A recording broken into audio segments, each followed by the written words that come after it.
तरीके से आज यहाँ पर विश्व हिंदू परिषद, बजरंग दल और समस्त हिंदू संगठन द्वारा जन आक्रोश रैली का आयोजन किया गया था, तमाम लोग इसमें मौजूद थे, क्या कहेंगे इस बारे में आप?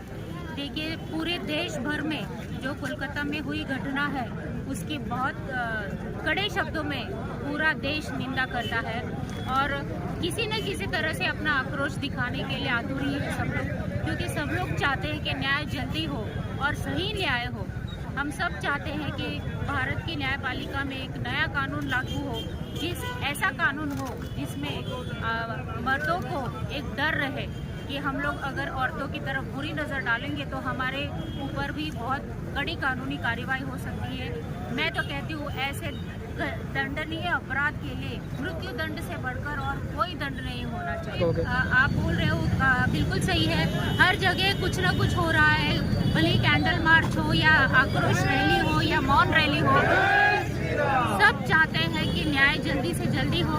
और ये बहुत ही शर्म की बात है कि वेस्ट बंगाल में ममता बनर्जी की सरकार है, एक महिला होकर वो चाहे तो इस कानून प्रक्रिया को बहुत तेजी से आगे बढ़ा सकती है, लेकिन पता नहीं क्यों एक महिला होकर एक महिला के दुख को वो नहीं समझ पा रही है और अपना मुंह बंद करके हमारे ही तरह रैली निकाल रही है। इसका कोई मतलब नहीं बनता। उनके वो चीफ मिनिस्टर है, वो वहाँ की सबसे स्ट्रांग और पावरफुल लेडी है, तो उनके पास सारा पावर है कि इस कानूनी कार्यवाही को जल्दी से जल्दी एक निदान लाए, एक फैसला सुनाए। लेकिन ये बहुत ही निंदनीय बात है कि वो कोई कदम नहीं उठा रही है। यही कारण है कि पूरे देश में एक आंदोलन चल रहा है, किसी न किसी तरह, भले ही मौन रैली हो या कैंडल मार्च हो या हमारे सिलवासा की तरह आक्रोश रैली हो, किसी न किसी तरह से लोग अपने मन का गुस्सा, अपना फ्रस्ट्रेशन निकाल रहे हैं कि जल्दी से जल्दी ये कानूनी प्रक्रिया पूरी होनी चाहिए।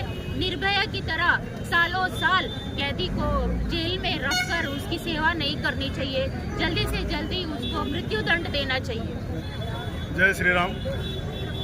इस जन आक्रोश रैली में मीडिया का भी बहुत बड़ा सहयोग रहा है, इसलिए आपका भी धन्यवाद है। आप लोगों ने रात में रिपोर्टिंग करके जिस प्रकार से आपने इसका प्रचार प्रसार किया, बहुत ही अभिनंदन है। और आपने सारी चीज़ें देखी है, आपने अपने कैमरे में कैद भी किया है। मैं हिंदू समाज को सिर्फ एक संदेश देना चाहता हूँ कि आप हमेशा एकजुट रहिए, हमेशा हिंदू बने रहिए। आप जब भी बंटने का प्रयास करेंगे तब हमारे ऊपर खतरा रहा है, चाहे वो पाकिस्तान को ले लीजिए, चाहे वो अफगानिस्तान को ले लीजिए, चाहे आज जो हालात बांग्लादेश में है, अपने देश में आप देख लो। 1989 और 90 में जब एक बार यहाँ पे मौका मिला तो कश्मीरी जो पंडितों के नाम से मशहूर था, आज कश्मीर क्लीन स्वीप हो चुका है हिंदुओं से।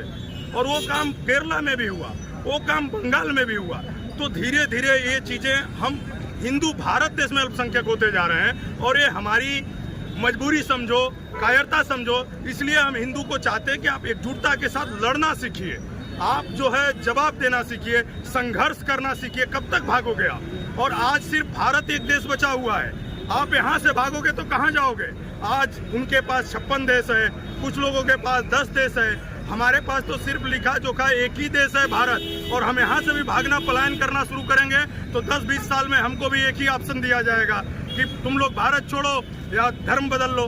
तो आज हम भी एक ही ऑप्शन देना चाहते हैं उन शांति दूतों को कि तुम भी भारत छोड़ो या धर्म बदल लो।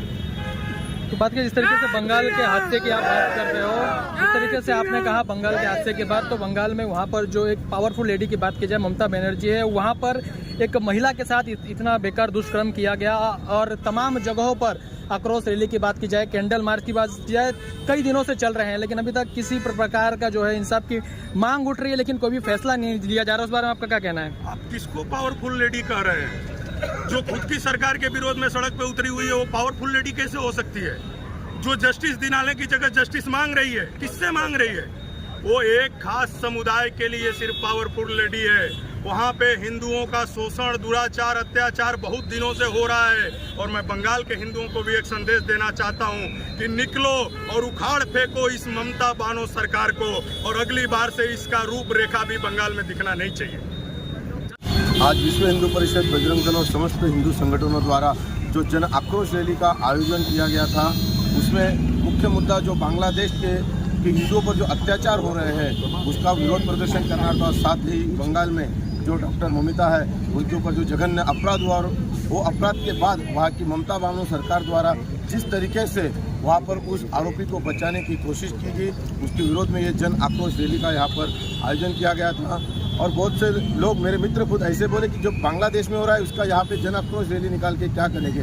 तो ये बांग्लादेश में जरूर हो रहा है, लेकिन वो वक्त दूर नहीं कि ये स्थिति अपने हिंदुस्तान में भी आ सकती है। और इसके जीते जाता उदाहरण जैसे कि पांडे जो शांति भाई ने कहा कि कश्मीर में एक वक्त पर कश्मीरी पंडितों का था, आज पूरा मुसलमानों का हो चुका है। आप बंगाल की हालत देख लो, उत्तर प्रदेश के कुछ जिलों की हालत देख लीजिए, आप आसाम में देख लीजिए, वहाँ रोहिंग्याओं का पूरा गढ़ बन चुका है। और केरला में देख लीजिए, केरला में भी पूरा वहाँ पर धर्मांतरण का पूरा जोर शोर से कामकाज चल रहा है। अगर हम इसी तरह सोते रहे तो ये वक्त दूर नहीं है। और हमें तो सूत्रों से इसी तक खबर मिलती है कि हमारे सिलवासा में भी कुछ जगहों पर रोहिंग्या का यहाँ पर जमावड़ा होना शुरू हो चुका है। तो हमें सचेत होने की ज़रूरत है, घबराने नहीं की, लेकिन हमें सावध और एकत्रित और संगठित होने की ज़रूरत है। और जो भी लोकल सरकार जहाँ बॉर्डर की बाजू, जैसे कि बंगाल की सरकार रोहिंग्या को साथ देती है, ऐसे सरकारों को उखाड़ फेंकने की ज़रूरत है।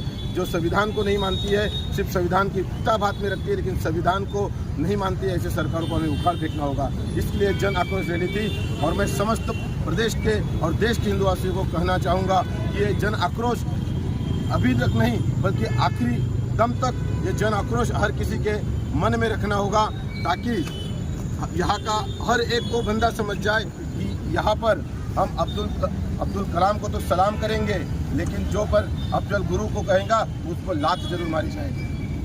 मैं पहले तो मीडियागण का और हम सारे हमारे व्यापारियों का बहुत बहुत आभार मानता हूँ। एक छोटा सा नोटिस के अंदर उन्होंने अपना वीएसआईपी बंद किया है, तो मैं सारे व्यापारियों को और सारे हिंदू संगठन को मैं आभार मानता हूँ।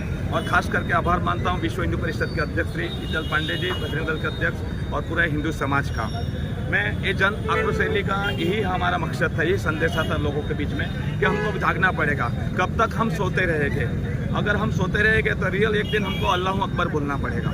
इसलिए हमको धर्म बचाना है, हमको हिंदू को बचाना है और जन जन को बचाना है। हमारे आने वाली पीढ़ी को भगवान राम के पूरी उसका चरित्र के बारे में मालूम होना चाहिए, धर्म के बारे में मालूम होना चाहिए। यही हम संदेश देना चाहते हैं जनता को। और ख़ास करके ये भी कहना चाहता हूँ कि हमारे देश के अंदर प्रथा होती है, परंपरा सदियों से एक प्रथा है कि रावण दहन करते हैं। रावण दहन का एक यहाँ पे हम कर सकते हैं।